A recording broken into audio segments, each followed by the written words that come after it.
largest group of multinational lawmakers visits Taiwan. North Korea seek medicine for Kim Jong-un's health problems. China accuses Japan of smear attacks in recent talks. Hamas political leader Ismail Haniyeh killed in Iran. Thousands of houses and vast farmland flooded in North Korea. Princess Leia's bikini sells at auction for $175,000. Hello, I'm Johnny. Thank you for joining us on Funday News. It's Thursday, August 1st, and here are your top stories.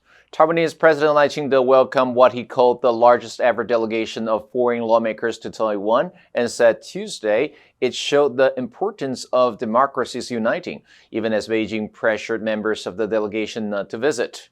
Leia said this demonstrates the support and the value various other countries place on Taiwan. It also sends an important message to democratic countries around the world. Maintaining democracy requires unity, and we must protect democracy together. Leia made his remarks at a conference in Taipei held by the Interparliamentary Alliance on China, a group of lawmakers from 35 countries concerned about how democracies approach Beijing. Leia said Taiwan would work with other democracies to protect democracy from the threat of authoritarian expansionism. Leia told conference participants, China's threat to any country is a threat to the whole world. China uses diplomatic kidnapping, economic coercion, internet attacks, and spreading false and fake things to continuously muddle matters and seek to undermine regional peace and stability. Lawmakers from at least 6 countries told the AP earlier this week that Chinese diplomats pressured them not to attend the conference, describing it as an effort to isolate the self-governed island. Kim Jong-un is more obese than ever, and his deputies are looking for foreign medicines to treat his high blood pressure and diabetes. South Korean lawmakers said in a joint briefing, quoting Seoul spy agency, the National Intelligence Service, he could be suffering from medical conditions that are difficult to treat with the currently available medicine. The 40-year-old dictator weighs about 308 pounds, which the agency believes is his heaviest ever.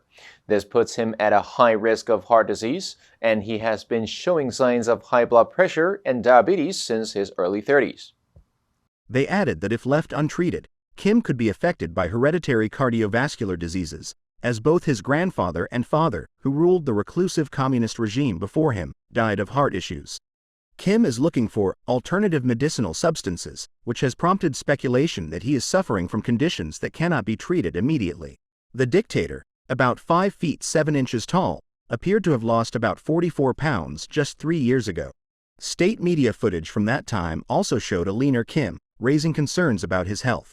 However, observers said it was likely due to a diet change by Kim, who wanted to improve his physique and increase public loyalty to him. But recent footage now shows Kim has likely regained weight. China's foreign ministry said Wednesday that it has expressed strong dissatisfaction to Japan about what it calls smear attacks against China at recent high-level meetings with the United States, India, and Australia. A ministry statement said that Liu Jing-sung, the Director General of the Asian Affairs Department, conveyed solemn representations and serious concern at a meeting the previous day with Akira Yokochi, the Deputy Chief of Mission at the Japanese Embassy. Meeting in Tokyo on Sunday, Japan's foreign and defense ministers agreed to bolster military cooperation with the U.S. at what are known as 2+2 talks with their American counterparts. The U.S.-Japan talks were followed by a meeting on Monday of the foreign ministers from the Quad countries, the U.S., Japan, India, and Australia. The joint statement did not mention China by name but expressed opposition to the militarization of disputed features and coercive and intimidating maneuvers in the South China Sea. The Chinese government has complained repeatedly about the U.S. deepening ties with other countries in the face of China's rise, which President Joe Biden has made a priority during his 4 years in office. The Foreign Ministry statement said China urges Japan to stop making irresponsible remarks on China's internal affairs, a likely reference to Taiwan, and called on Japan to stop colluding with certain countries to form small circles that lead to confrontation.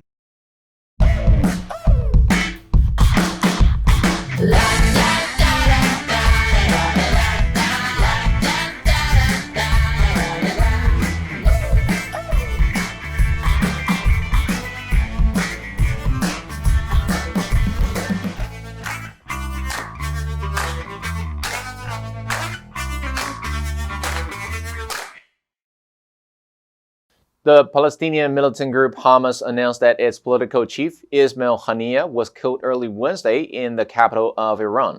Haniyeh, 62, was assassinated in Tehran after he attended the inauguration ceremony for the Iranian president. Iranian state media reported Haniyeh died as a result of a treacherous Zionist raid on his residence in Tehran. Iran's Islamic Revolutionary Guard Corps confirmed that Haniyeh and one of his bodyguards had been killed in a strike on their residence and said it was investigating. There was no immediate comment from Israeli authorities, but Haniyeh's death was welcomed by senior government official Amichai Eliyahu, who said that it makes the world a little better. U.S. Defense Secretary Lloyd Austin told reporters he was aware of the reports but had no additional information to provide. The hunt for Hamas leadership has been ongoing since the group's October 7 terrorist attack on Israel from the neighboring Gaza Strip. In April, 3 of Haniyeh's sons were killed in an airstrike in the Palestinian enclave. Wednesday's attack on Haniyeh builds on a years-long proxy war between Iran and Israel and comes at a delicate time for the region amid concerns that the Israel-Hamas war will spread beyond Gaza. The recent heavy rains in northwestern North Korea flooded thousands of houses and vast expanses of farmland, leaving many residents homeless and living in makeshift tents. North Korea earlier reported that more than 5,000 people stranded in Sinŭiju City and Yuju Town were rescued by airlift and other evacuation work after Saturday's rains caused a river on the Chinese border to swell. However, it did not specify the extent of the damage or report any casualties. North Korea is prone to flooding from heavy summer rains due to poor drainage, deforestation, and dilapidated infrastructure. The official Korean Central News Agency said Wednesday that about 4,100 houses, 3,000 hectares of agricultural fields, and numerous public buildings, roads, and railways in Sinŭiju and Uiju were flooded. It also reported that about 150 people in nearby Jogong province had been isolated due to separate river flooding but were evacuated to safety by military helicopters. KCNA did not specify if there were any fatalities or injuries.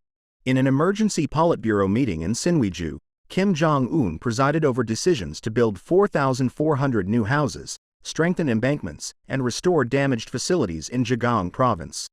Kim ordered urgent steps to supply flood victims with disaster relief materials and instructed Politburo members to visit displaced people living in tents to console them and observe their conditions. A golden bikini costume worn by Carrie Fisher on the set of Return of the Jedi has sold at auction for $175,000.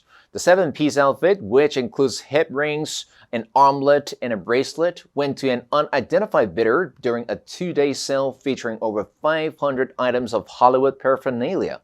Worn by Princess Leia after she's captured by Jabba the Hutt and forced into slavery, the costume has become a cult favorite among Star Wars fans. Dallas-based Heritage Auctions, the host of the sale, described it as among the most memorable outfits in the franchise's history.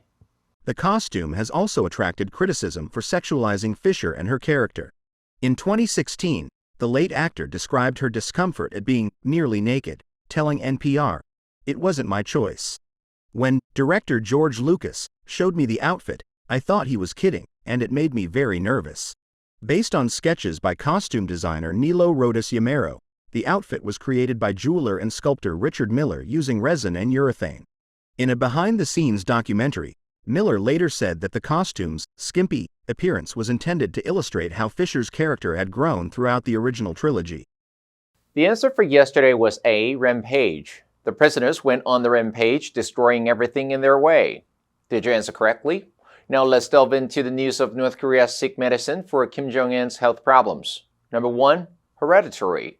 有指疾病遗传的. Epilepsy is hereditary in her family. Number 2, obese. 臃肿的,虚胖的. Obesity can increase the risk of heart disease.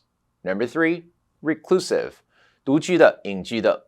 She had been living a reclusive life in Los Angeles since her marriage broke up.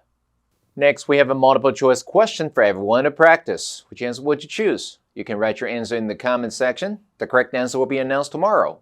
And that's all for today's Funday News. Be sure to tune in to Funday News from Monday to Friday and click the link below to join Funday for free. I'm Johnny Wu, your host. All right, see you next time.